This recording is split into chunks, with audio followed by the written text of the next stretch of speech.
chapitre 5, verset 6. Donc, Apocalypse chapitre 5, le verset 6. Voilà, l'Apocalypse chapitre 5. Donc, il est dit ceci. Et je vis au milieu du trône et des 4 animaux, et au milieu des anciens, un agneau qui se tenait là comme immolé, ayant 7 cornes et 7 yeux, qui sont les 7 esprits de Dieu envoyés sur toute la terre. Gloire à Dieu. Je reprends la lecture. Et je vis au milieu du trône et des 4 animaux, et au milieu des anciens, un agneau qui se tenait là comme immolé, ayant 7 cornes et 7 yeux, qui sont les 7 esprits de Dieu envoyés sur toute la terre. Le livre Apocalypse est un récit de Jean. Jean l'apôtre. Il y a 2 Jean dans la Bible. Il y a Jean le Baptiste, fils d'Élisabeth et Zacharie, et Jean l'apôtre. C'est un disciple qui avait été choisi par Jésus-Christ, mandaté pour porter son témoignage à travers les nations. Ici, il est question de lui. Il a été ravi en esprit alors qu'il était en prison à Patmos dans une île. Donc c'était en l'an 80-81, du temps de l'empereur Domitien. C'était un persécuteur de l'Église. Il ne voulait pas entendre parler du christianisme. Il va enfermer donc cet homme. Il va l'emprisonner. Il sera dans les chaînes. Et là, en prison, Dieu le ravira en esprit. Il le vivra ce que d'autres prisonniers avec lui ne vivent pas. Donc Dieu va le sortir de son corps et il va se retrouver jusque dans la salle du trône. Ça veut dire que nous pouvons passer des situations difficiles, hein? Mais ce qui est important, c'est que le Seigneur soit avec nous. Dieu ne nous abandonne pas, même si on va en prison. Vous savez, là où il y a l'Esprit du Seigneur, l'Écriture nous dit que là est la liberté. En fait, les enfants de Dieu, ceux qui suivent le Seigneur, ils sont libres. Hein? Les épreuves, ils ne peuvent pas être surmenés par les épreuves. Ils ne sont pas surmenés par les difficultés de la vie, raison pour laquelle la Bible nous demande de rendre grâce en toutes choses. Parce que Dieu change le mal en bien. D'une situation de malheur, Dieu fait jaillir le bien. Voyez, regardez un peu, il est emprisonné. Et pourtant, c'était un père d'église, un père de communauté. Il avait beaucoup des communautés qu'il avait bâties un peu partout. Et là, il se retrouve dans une situation où il ne peut pas rendre le ministère. Vous voyez, quand on est en prison, on est dans les chaînes, on ne peut plus voyager parce qu'un apôtre, c'est quelqu'un c'est un missionnaire. Il ne pouvait plus voyager.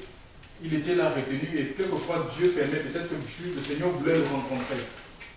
Dieu voulait rencontrer cet homme, c'est pourquoi il a permis cette épreuve. Hein, parce qu'il voulait le rencontrer, il voulait lui donner des rouleaux. Il voulait lui donner l'Apocalypse, mais il ne pouvait pas le faire s'il était au milieu des gens à exercer le ministère, prier sur les malades, prier pour conseiller les couples. Voyez, et quelquefois Dieu l'a isolé, Dieu a permis cela, Dieu permet l'épreuve. Dieu permet l'épreuve et c'est lui-même qui se glorifie dans notre épreuve. Il va ravir cet homme, il va se retrouver jusque dans la salle du trône. Qu'est-ce qu'il voit, l'apôtre Jean? Jean voit ici, il voit un agneau, il nous décrit un agneau. Chers frères et sœurs, sûrement cet agneau était sur l'autel, parce que quand on parle d'un agneau immolé, ça veut dire égorgé, le sang coulant. Et nous voyons que quand les Juifs qui allaient demander le pardon de leurs fautes, quand ils allaient dans le temple avec un animal, il y avait un sacrificateur et devant le temple, que ce soit le temple qu'avait bâti Salomon ou le tabernacle qu'avait reçu Moïse, il y avait un premier instrument. Le premier instrument du culte, c'était l'autel des holocaustes, c'est-à-dire l'autel du sacrifice. où l'animal était égorgé. Et le tabernacle, les temples physiques, c'était une ombre du temple céleste. Il y a un sanctuaire, au moment où même je suis en train de vous parler, il y a un temple céleste, alléluia, il y a un sanctuaire céleste, alléluia, où l'agneau, cet agneau-là, hein, parce que l'Écriture nous dit que Jésus est rentré dans un sanctuaire qui n'est pas fait des mains d'hommes, qui n'est pas de ce siècle, nous dit, non pas avec le sang des boucs, des agneaux, des taureaux, mais avec son propre sang, nous dit Hébreux chapitre 10. Donc il est rentré avec son propre sang pour le présenter au Père, parce que c'est le sang qui réconcilie les hommes avec Dieu. Alléluia. C'est le sang qui réconcilie les hommes avec le Seigneur. Il a fallu le sang. Les gens obtenaient le pardon de Dieu. Quand Jésus n'avait pas encore donné sa vie, les gens obtenaient, Dieu prenait plaisir à pardonner les hommes, mais à partir du sang des animaux. La purification était dans la chair. Hein? Ce n'était pas dans l'esprit. Ils étaient purifiés dans la chair, mais ils n'avaient pas en oubli dans leur esprit. Ils avaient toujours le souvenir de leur péché. Parce que c'était la chair qui était purifiée. Leur esprit, leur âme n'était pas purifiée. Donc ils avaient toujours en mémoire leur péché. Contrairement au sang de Jésus, quand le sang de Jésus est appliqué à notre vie, chers frères et sœurs, ça ne veut pas dire que nous devenons amnésiques, mais nous sommes délivrés du poids de la culpabilité. Vous savez, quand quelqu'un a toujours en souvenir son péché, il croule sous la culpabilité, il croule sous la condamnation, il se sent accusé. Hein? Ouais, le sang de Jésus, c'est plus que le sang des boucs et des taureaux. Le sang des boucs et des taureaux purifiait la chair, contrairement le sang de Christ va au-delà de la chair. Ça purifie notre esprit, ça purifie notre âme, ça nous nettoie intérieurement, ça purifie notre conscience de toute forme de culpabilité, de toute forme d'accusation, de toute forme de condamnation. Alléluia, gloire à Dieu. C'est pourquoi l'Écriture nous dit que ceux qui sont en Christ deviennent des nouvelles créations. Donc cet agneau ici, chers frères et sœurs, c'est Jésus-Christ en personne. Et Jean-Baptiste va le présenter dans le livre de Jean, chapitre 1 au verset 29 à 30. Le lendemain, Jésus venant à lui, alors que on avait envoyé une commission d'enquête, parce que Jean s'était retiré de tout ce qui est temple, bâti de main d'homme, de tout ce qui est temple. Il ne servait pas dans le temple, il était au désert, chers frères et sœurs, avec les tempêtes de sable. Hein? Donc sans maison, l'Écriture dit qu'il se nourrissait du miel et des sauterelles, du miel sauvage et des sauterelles. Il était vêtu en poil de chameau. Donc et cet homme-là il prêchait au royaume des cieux. Il demandait aux hommes de préparer le chemin du Seigneur. Il était envoyé comme étant c'était le signe annonciateur du Messie. Alléluia. Et là, les gens vont envoyer une commission d'enquête vers lui pour savoir qui il était, parce que vraiment sa renommée était grande par rapport à son message. Vous voyez, les gens fuyaient les temples parce que les temples, il n'y avait plus rien. C'était vide, c'était le commerce. Les maisons qui étaient censées être les maisons de prière. Les pharisiens, les docteurs de la loi, eux, ils se servaient de leur position pour exploiter le peuple, pour écraser le peuple, pour asservir le peuple. Et pourtant, donc ils avaient établi avec le peuple une relation de maître-esclave. Donc ça veut dire que le peuple, les gens qui venaient chercher Dieu, ils étaient comme les esclaves de ces gens qui étaient censés conduire les hommes dans la voie de la vérité, dans la voie de la sainteté, dans la voie de la pureté. Mais eux, ils se servaient de leur position, chers frères et sœurs, pour exploiter, pour s'enrichir. Et Dieu va détacher donc Jean de cette atmosphère. Il ne permettra pas qu'il serve dans le temple, parce qu'en temps normal, Jean devait servir dans le temple parce qu'il était le fils d'un sacrificateur. Et la sacrificature de l'époque était transmissible. C'était de père en fils. Quand le père était sacrificateur, donc automatiquement le fils devait l'être. Mais Jean, Dieu a conduit les choses différemment. Il a amené au désert Et là-bas, il a prêché. Vraiment, il avait un aura très puissant, un message vivant. Et les gens venaient à lui, une foule. Et beaucoup de gens avaient pensé qu'il était le Christ. À son époque, d'où les grands, les principaux sacrificateurs vont envoyer une commission d'enquête auprès de ce gens pour lui demander mais qui tu es. Il va leur dire que je ne suis pas le Christ. Donc voilà, je suis une voix, la voix qui crie dans le désert. C'était une voix, mais une voix de Dieu pour sa génération. Et les gens qui ont cru dans son message, ils ont pu bénéficier, n'est-ce pas, ils ont pu bénéficier de son conseil, ils sont vraiment rentrés dans les projets, dans le projet de Dieu en acceptant le message de cet homme-là. C'est-à-dire qu'ils ont, l'Écriture nous dit qu'ils sont rentrés dans le plan de Dieu. Et tous ceux qui avaient refusé le message des gens, l'Écriture nous dit dans le livre de Luc, je crois Luc chapitre 7, qu'ils ont rendu nul à leur regard le dessein de Dieu. Parce qu'ils ont jugé, ils ont vu l'apparence. Ils ont dit, mais c'est pas quelqu'un qui a des vêtements de poil de chameau. Est-ce que véritablement Dieu l'a appelé? Vous voyez? Parce que les gens qui étaient appelés par Dieu, ils étaient dans les temples. Ils étaient vêtus des habits magnifiques. Donc, c'était quelque part, on est limité par les apparences. On regarde l'apparence et on dit que, mais est-ce que Dieu peut parler par cet homme? Si Dieu arrive à parler par la bouche des animaux, à combien plus forte l'homme créé à son image et selon sa ressemblance, ne l'utilisera-t-il pas pour la gloire de son nom? Dieu ne donne pas sa gloire aux hommes. Dieu se sert de qui il veut. Alléluia. Il nous faut seulement être sensible, chers frères et sœurs, pour reconnaître que, ben voilà, peut-être pour reconnaître que ici, le Seigneur est en train de me parler. Ici, il y a une interpellation. Je crois que le Seigneur veut m'interpeller par rapport à ce que je suis en train de dire. Nous allons donc ici, je reviens ici parce que je me suis beaucoup éloigné. Donc Jean ici va voir un agneau immolé, c'était à l'autel. Et cet agneau avait une particularité, ça avait 7 cornes. 7 cornes et 7 yeux. Vous voyez, c'est effrayant quand même. Un agneau, c'est un animal inoffensif. Vous voyez, l'agneau, c'est un animal inoffensif. Mais celui-ci, il est particulier.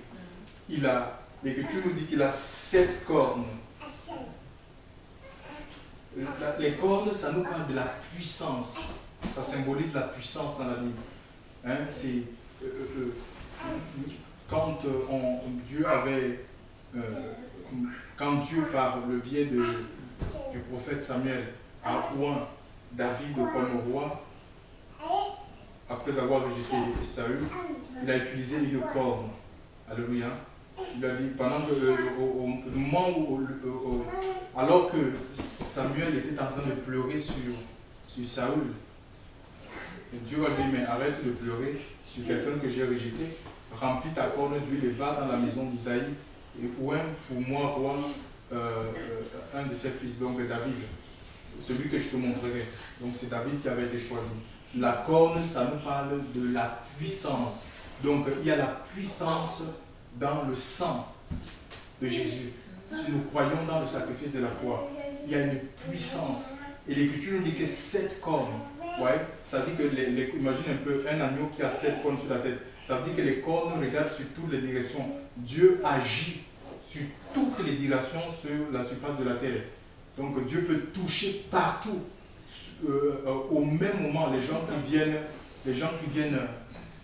qui se décident, oui, d'aller à lui.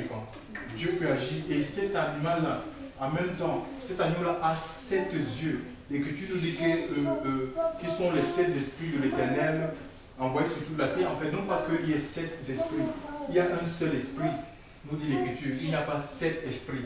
Donc voilà, mais ça parle les différents, déjà, ce sont les différents aspects de Dieu. Quand on parle de ces esprits, ce sont les différents aspects de Dieu dans lesquels le Seigneur peut opérer. En même temps, les 7 esprits aussi veulent nous dire, c'est les mêmes fonctions que les 7 cornes. Mais ici, il n'est pas question de la puissance, mais ce que Dieu veut dire qu'il a les regards. Je sais qu'on a chanté un cantique tout à l'heure là, où j'ai mes yeux sur toi. Ouais, j'ai mes yeux sur toi, j'ai mes yeux sur toi, j'ai mes yeux sur toi. Donc voilà, et c'est ça, ça veut dire que Dieu voit, chers frères et sœurs, il voit partout. au même moment, il est omniprésent. Ça nous parle de l'omniprésence de Dieu.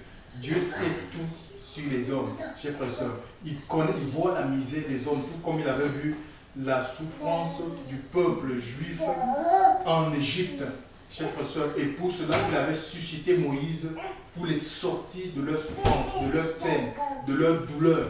Et la même chose, Dieu a donné. Il est venu dans la personne de Jésus pour réconcilier l'humanité avec lui. Alléluia. Jésus, chers frères et sœurs, Jésus est la preuve de l'amour de Dieu. Alléluia. Il est la preuve, il est l'authenticité même de l'amour du Seigneur. Il est né d'une vierge, on le sait. Il est Dieu, il est né d'une vierge. L'Écriture nous dit qu'à 6 mois, il y a Marie qui va recevoir, dans le livre de Luc, chapitre, je crois c'est le chapitre 1, à partir du verset 30, qui va recevoir la visitation de l'ange Gabriel en disant, voici Marie, une grâce t'a été faite. Et les paroles de Gabriel, dans certaines religions, ont été transformées comme une prière, la salutation. Je te salue Marie, toi à qui une grâce a été faite, ça a été transformé en prière. On demande aux gens de prier, si tu as des problèmes, récite je te salue Marie. Non, mais c'est la salutation de Gabriel à Marie.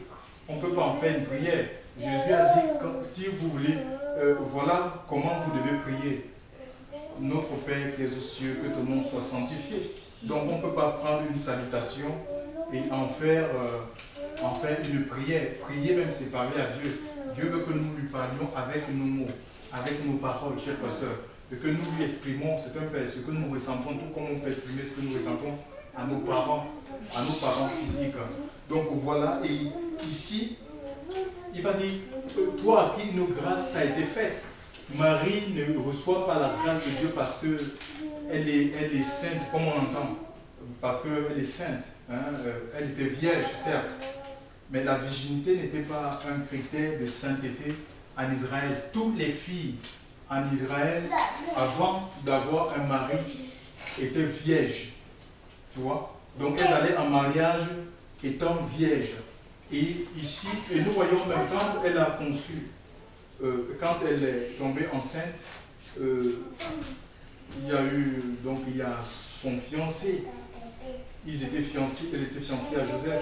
Joseph a voulu rompre, ne voulant pas la diffamer, il a voulu rompre secrètement avec elle, parce que pour lui, c'était comme une humiliation. Mais comment est-ce que moi, ma promise se retrouve enceinte de qui?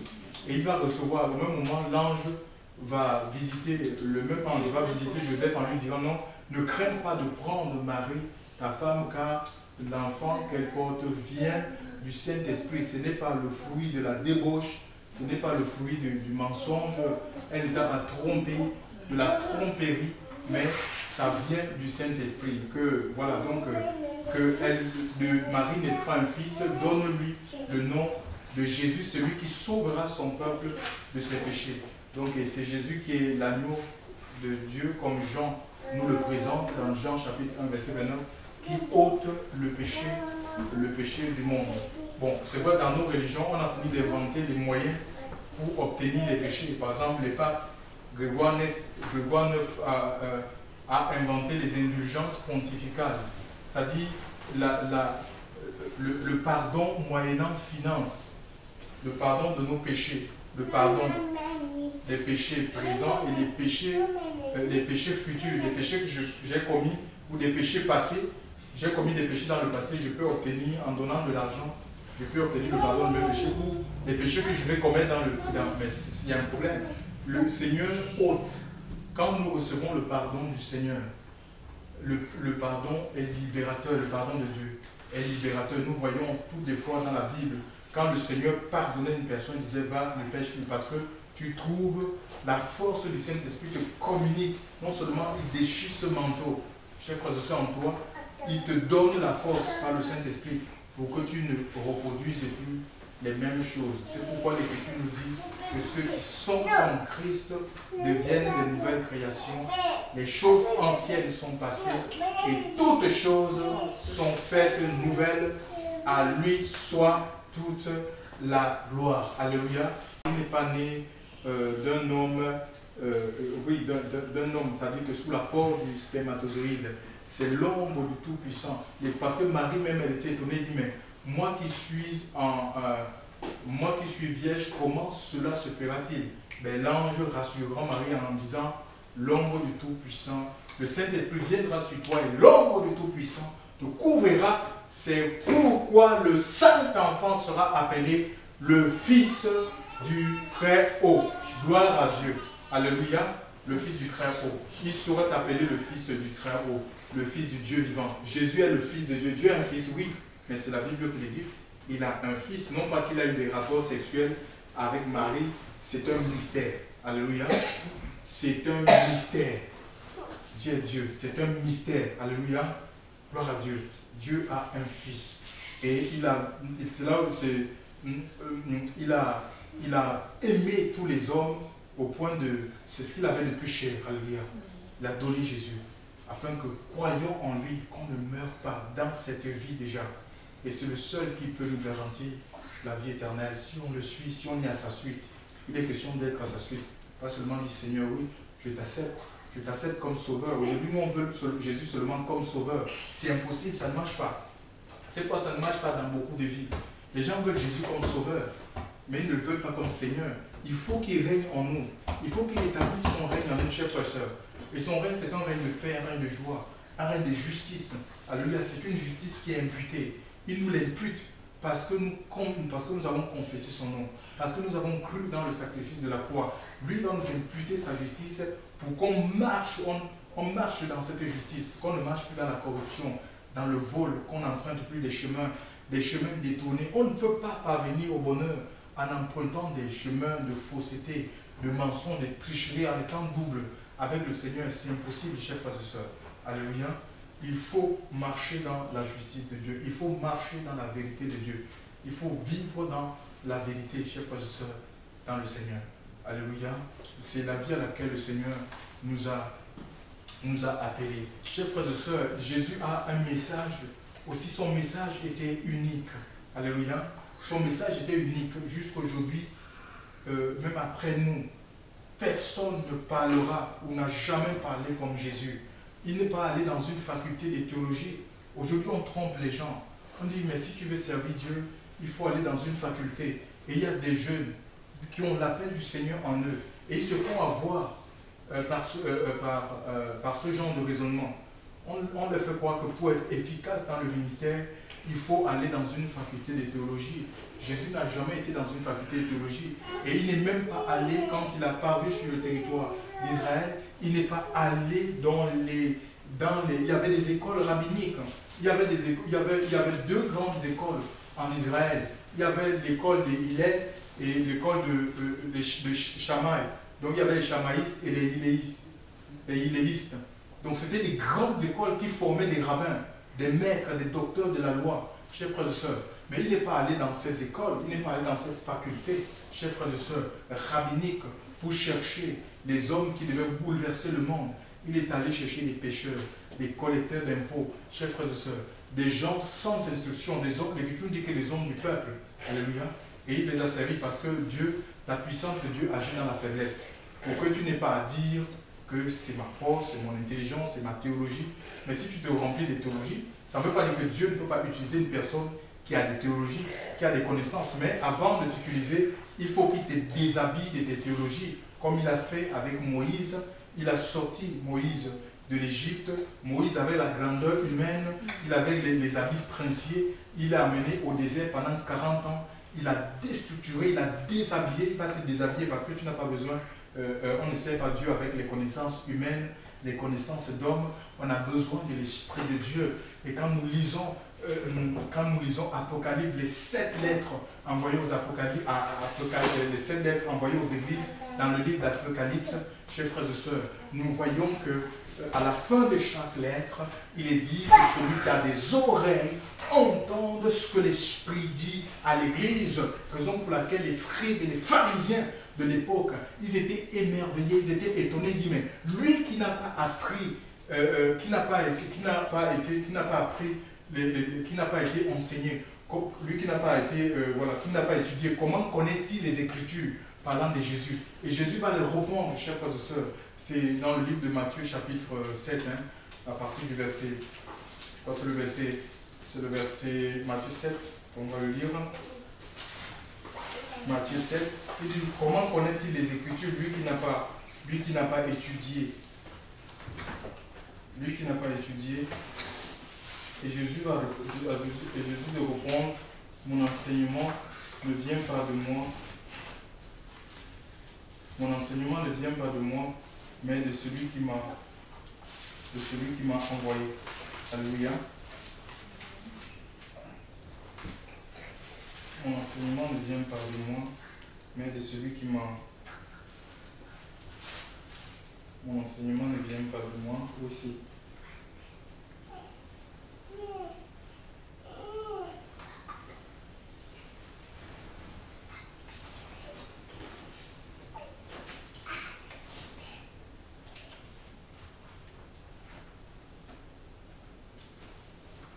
Pardon, c'est Jean 7, pardon.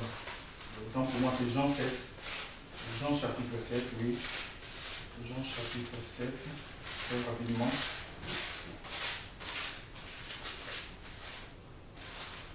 Jean 7.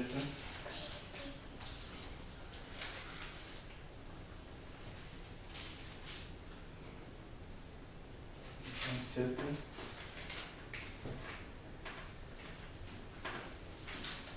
Donc voilà, les Juifs, Jean 7, verset 15.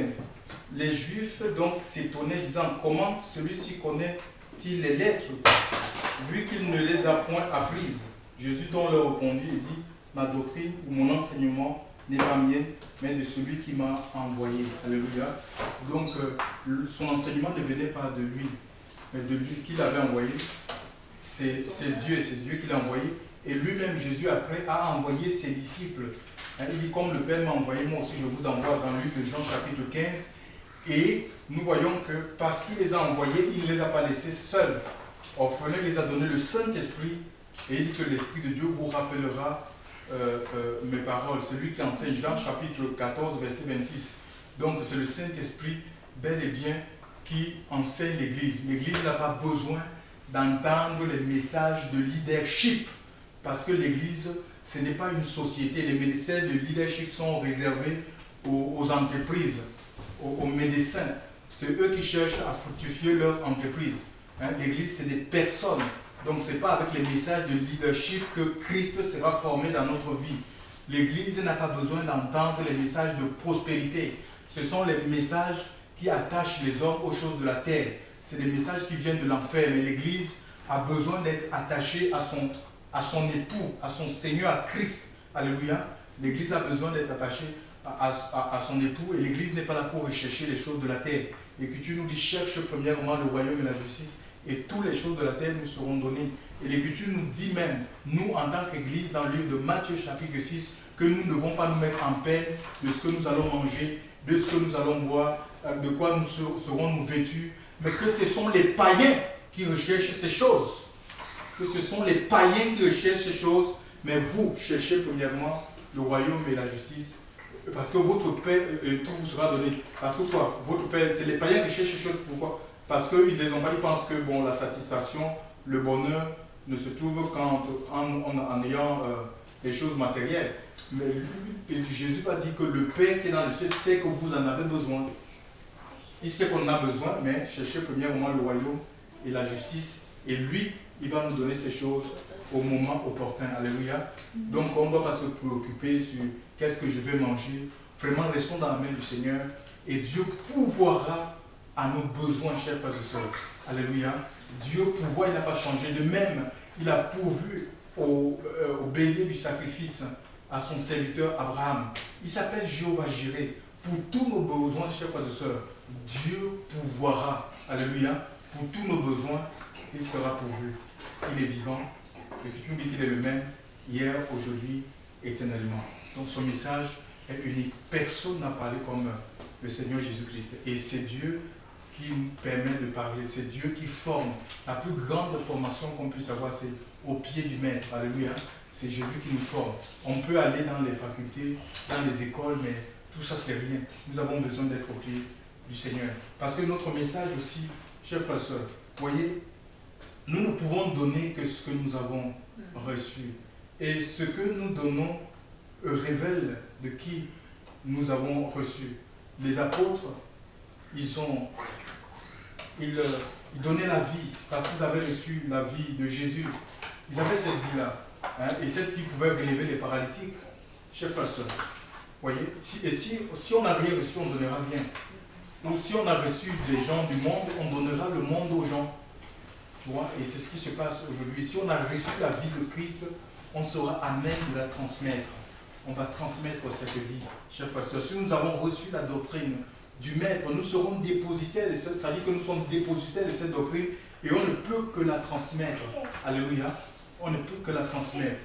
On ne peut pas transmettre autre chose que ce que nous avons reçu. Alléluia. Avons-nous véritablement reçu de Dieu? C'est toute la question.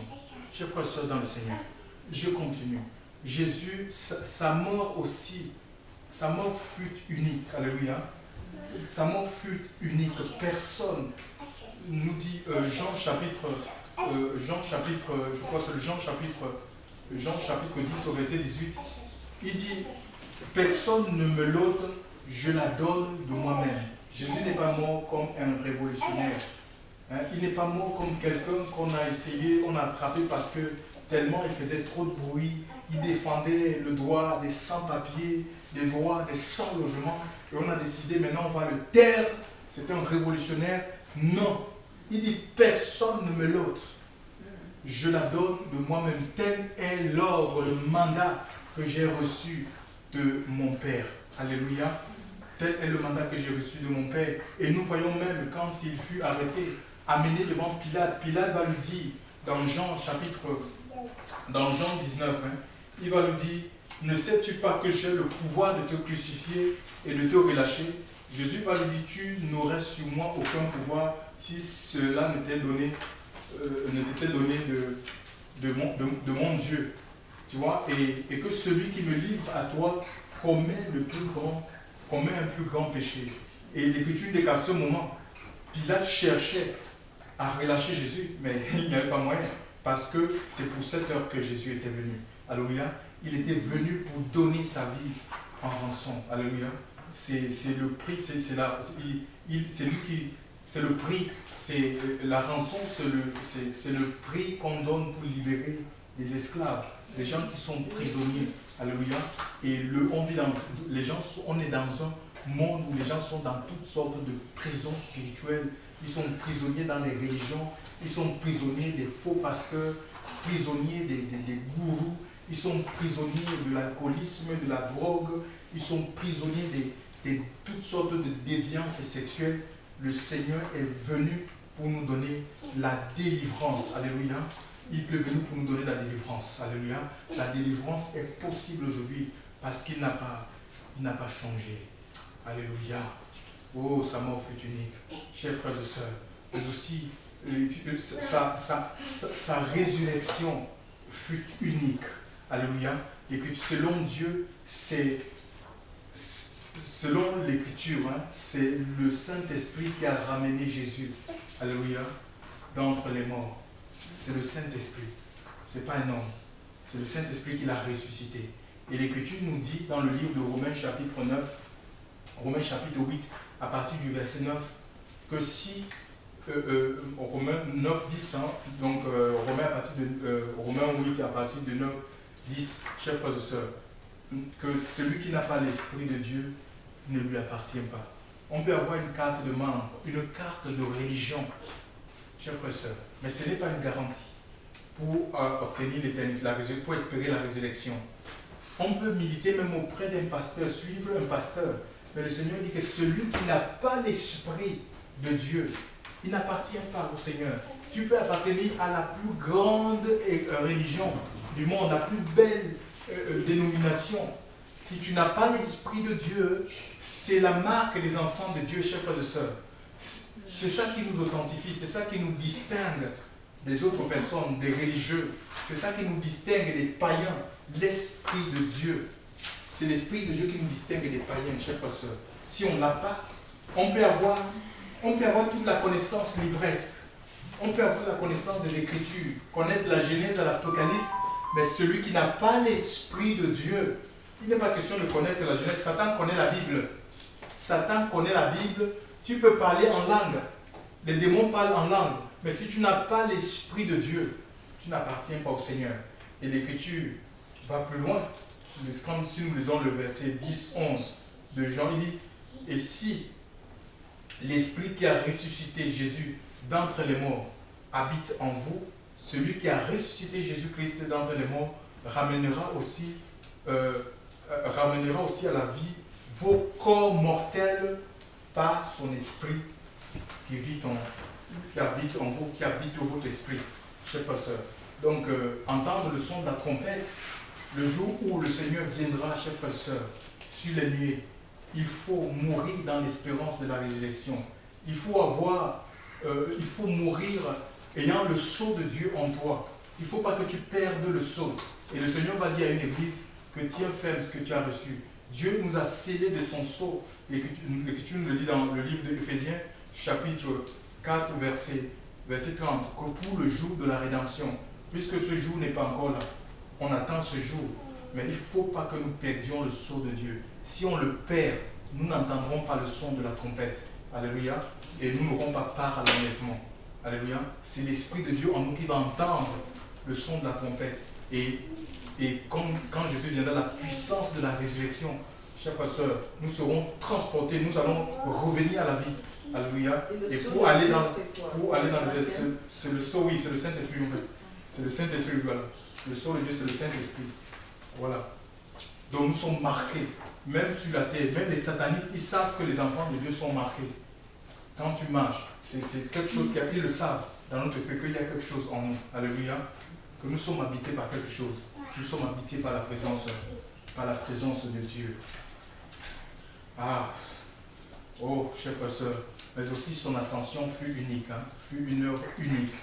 Les gens vont en Mars, ils vont sur la Lune, dans les fusées. Mais l'Écriture dit que Jésus est allé, comme ça dit que il a eu la victoire, ça dit qu'il est allé tout seul, transporté par la puissance de la résurrection, l'a amené et il est assis à la droite de Dieu. Chers frères et sœurs, en fait, la loi de la pesanteur, la loi de Newton, n'a pas de victoire sur la puissance de la résurrection. Alléluia. Il n'y a rien qui peut retenir la puissance de Dieu. Aucune loi humaine. Les lois sont là. Mais lorsque la puissance de Dieu en nous, elle influence les lois. Alléluia. Les lois physiques. Elle influence. Un peu comme l'avion. Le fait qu'il y ait l'avion vole, ça n'annule pas la loi de la pesanteur. Mais elle influence tout simplement la loi de la pesanteur. Alléluia. C'est la même chose. Nous sommes dans le monde et il y a une puissance, la puissance du péché. Alléluia. Il y a la puissance du péché dans le monde. L'Écriture dit que le mystère du mal agit déjà. Il y a trop de... Donc nous sommes dans le monde, il y a le mystère du mal qui agit. Le mystère de l'iniquité, nous dit l'apôtre Paul. Moi-même, je ne le connais pas, chers frères et sœurs. Mais pour être gardé, conservé, nous avons besoin de la puissance de la résurrection. La puissance de Dieu en nous nous permet de marcher à contre-courant de ce monde. Alléluia. Qui va de plus en plus dans sa perte, qui court vers sa perte. Et au même moment que Jésus-Christ est monté, chers frères et sœurs, il est revenu par le Saint-Esprit. Alléluia. Il est revenu par le Saint-Esprit. Et au moment où je suis en train de vous parler, parce que, en fait, il y a des frères dans le monde qui sont habités par le Saint-Esprit et qui sont en train de rendre ministère. Les aveugles voient, les paralytiques peuvent se relever, les pécheurs sont pardonnés, la bonne nouvelle est prêchée et les âmes se donnent par milliers à Christ. Jésus ne pouvait pas le faire, il était limité sur le territoire d'Israël.